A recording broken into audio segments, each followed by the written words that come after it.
Hi there, Lindsay here, the Frugal Crafter. Today we're going to take a look at the December 2019 Smart Art Box and use the supplies for a project. So what we have first of all is the brochure, and they've changed the size a couple months ago on these and gave them more pages. I really like the format of this more because it seems like you have more step-by-step tutorial pages, and it just gives you a really nice kind of starter project to use your supplies in the box in case it's a medium that's new to you and you need a little idea to kind of break yourself into it. So we've got that. And this month's theme is oil painting, and we have a set of 6 Royal Talens Van Gogh oil colors. Now, Royal Talens is a paint company. I think they're out of the Netherlands.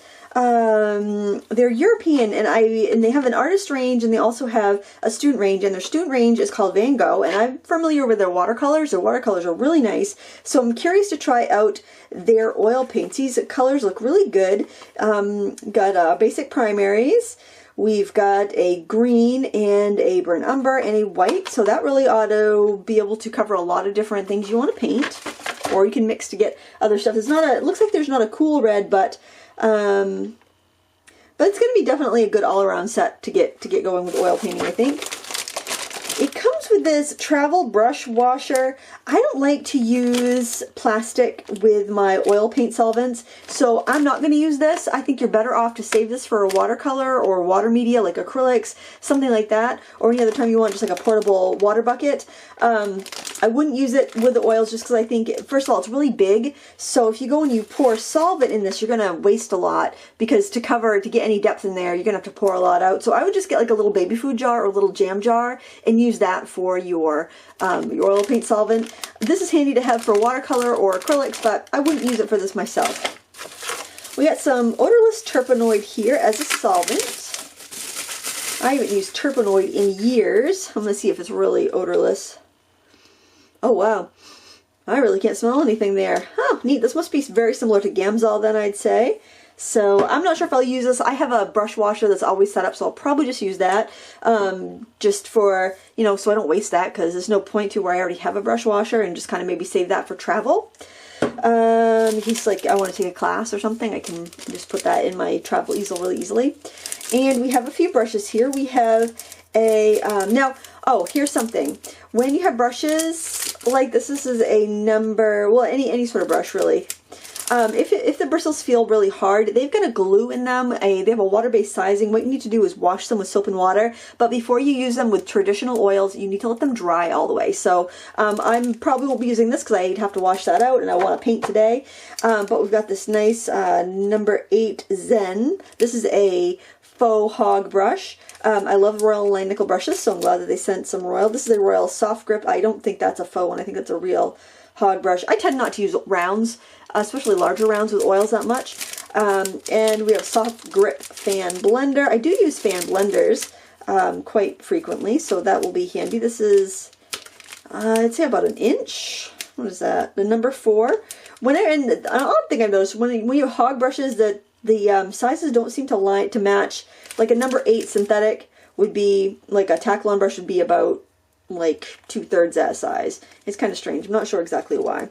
But I do notice that when you, like, this is number 5, but this would be like a number 10 or number 8 if it was like a synthetic, like a Taklon brush. I've just noticed that with hogs. I don't know if because they number them in a different country or they go with some other different system for some reason, but that's something I've noticed. Anyway, boy, we've talked a lot about brushes. Oh my.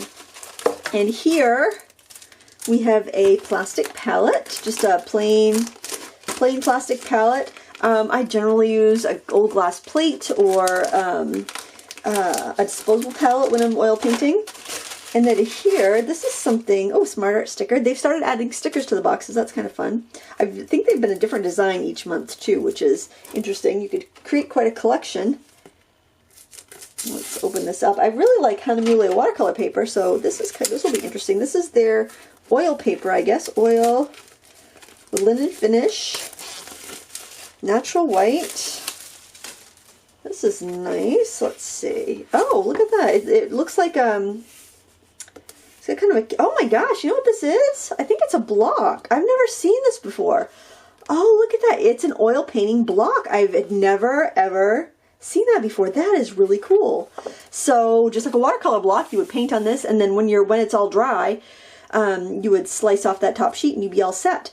You probably could slice it off while it's wet, but you'd have to have a place to leave it, and you'd be painting edge to edge, so I think it'd probably make sense to keep it on here while it's drying, but that's neat. I've never seen that before. That is cool. I'm not sure what it's made out of. If it's like a cotton primed. It feels like it has like a embossed texture to it. It doesn't seem thick enough. It doesn't feel like it's cloth. That's weird. Well, that'll be fun to try, something different. All right, I'm going to get set up, and then we'll do a little time lapse of an oil painting together.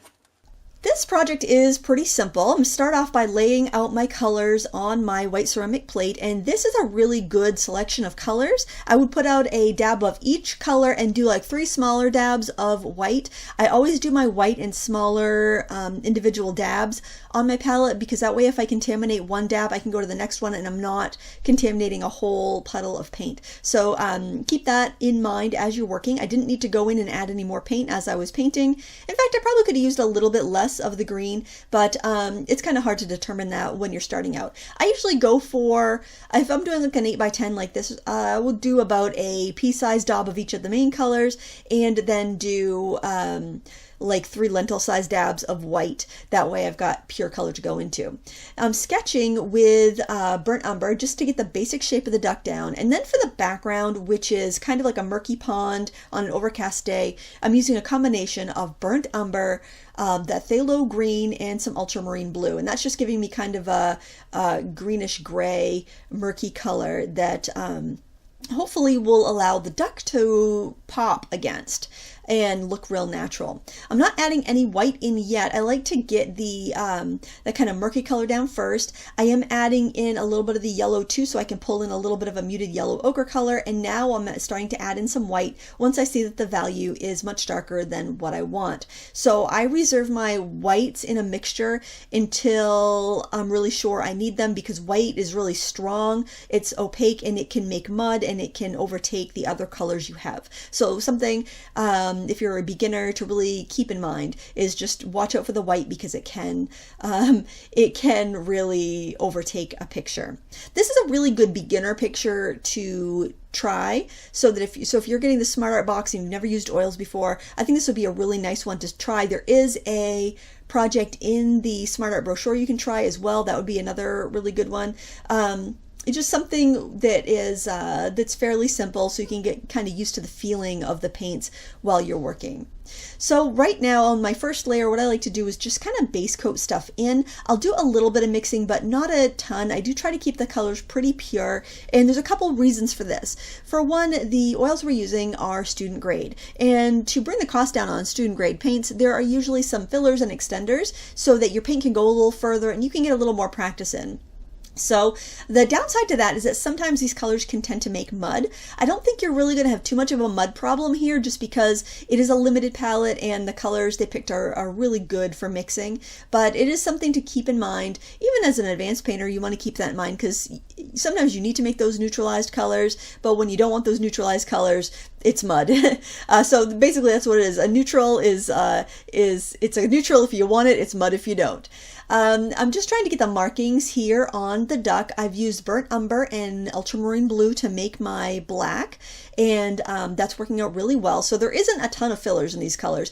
I'm familiar with the Van Gogh watercolors, and they're excellent. So it seems to be the oil paints are pretty good too, and that's good to know as a beginner. So you know, you could always add to that. You could buy a tube of another color if you need it. Like you might want a cooler blue, or you might want a cooler red in the future. But I find this to be a really nice starter set, and I'm glad that that Smart Art included this set in there, because in the past they've done oil boxes where they're missing a primary color, and it really limits what you can do, and that's very frustrating. So I'm really glad that this is what they chose.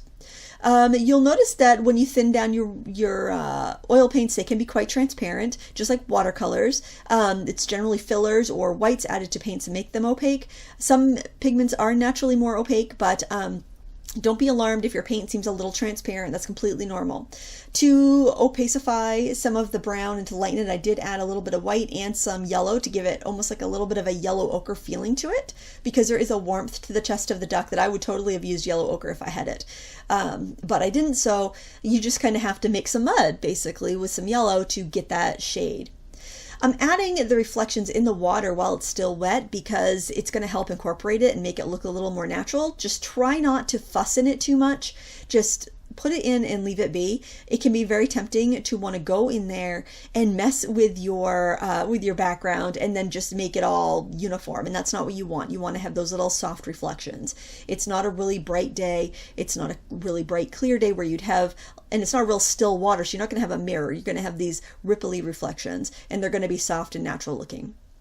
I'm not using the brushes that came in the Smart Art box because I wanted to paint right away, and those brushes had sizing in them. So when you get your kit, if you're using the Smart Art box, you want to wash your brushes with soap and water first and let them dry completely, usually like overnight or at least a couple hours, because you don't want to get water in your oil paints or it's going to repel and you're going to have a mess. It's going to chunk up on you and you're going to have a mess. So if you have oil painting brushes already, I would use them. Also the brushes, it came with a fan brush, which is very useful. It came with that bright that I have been using for the background, which is a short bristle flat brush, and it came with like a number 6 round, maybe. It was a pretty big round brush. I think that some smaller brushes would be a little more useful, so if you have some smaller brushes that you can dedicate to oil paints, I would highly recommend them, or maybe picking up a few smaller brushes that you can just keep for oil paints at your local art and craft store. Because I think you're going to need some smaller brushes, especially with the size of the paper they gave you.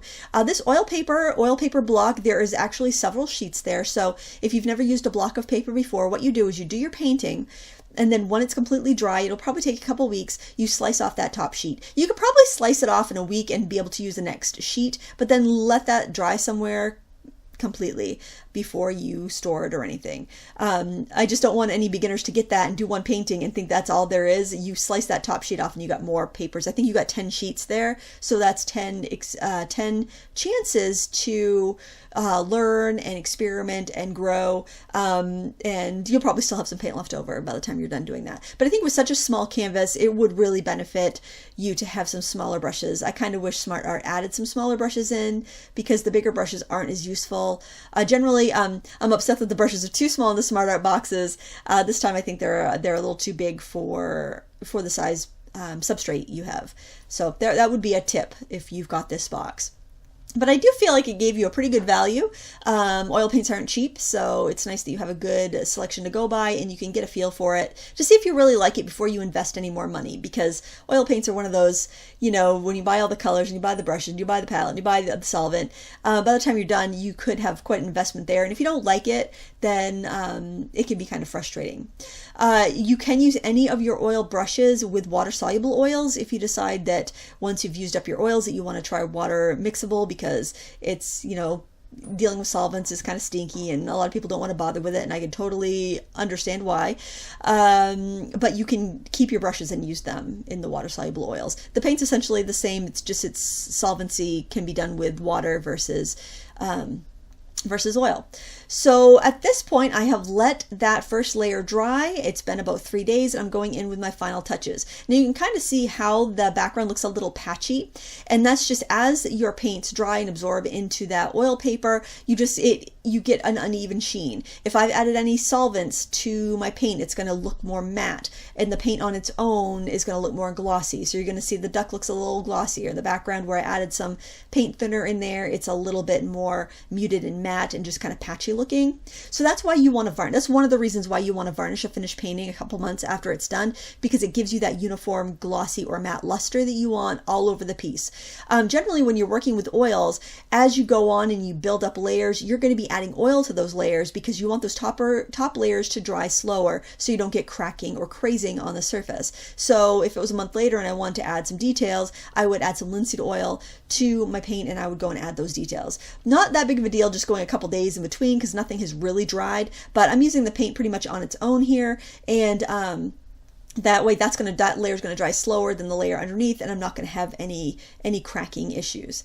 I am going in and brightening up colors, just using the paint pretty much full strength to get the brighter orangey reds on the eyes, to get the highlights on the beak and the eye and the body, and just brighten up any colors that need brightening up. Once things dry, you can kind of see a little bit better, and oftentimes when you've put that first layer down and you're trying to adjust colors and brightening them up, you're just mixing in with what's already there. These couple days have given the paint enough time just to dry out a little bit and solidify a bit so I can go over them. It's not completely dry underneath. If I smudged it with my finger, I'd get paint on my finger, but it's enough that I can gently go over and add these highlights and have them stick. Like on the back there, I couldn't get a highlight to really stick there before, but now I can, and I can bring those bright white markings on the duck. And there is the finished picture. I'm happy with the way it came out, and I encourage you to give it a try because it's definitely a beginner suitable tutorial. Thanks for watching. I'll have all the links in the description. Until next time, happy crafting!